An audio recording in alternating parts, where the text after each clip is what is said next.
అందరికీ నమస్కారం. ఇవాళటి మన వీడియోలో భగవద్గీత శ్లోకం 7, 8 వాటి భావాలు తెలుసుకుందాం. శ్లోకం 7. అస్మాకం తు విశిష్టాయే తాని బోధద్విజోత్తమా నాయక మమ సైన్యస్య సజ్ఞార్థం తాన్వబ్రీమితే.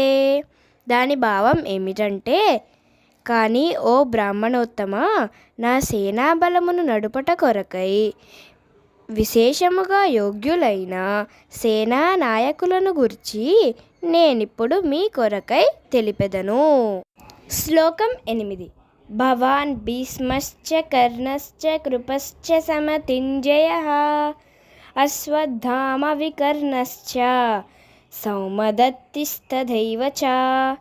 దీని భావం ఏమిటంటే, యుద్ధమున ఎల్లప్పుడూ విజయమును సాధించు మీరు భీష్ముడు, కర్ణుడు, కృపుడు, అశ్వత్థామ, వికర్ణుడు మరియు సోమదత్తుని పుత్రుడైన భూరిశ్రవుడు మున్నగువారు కలరు.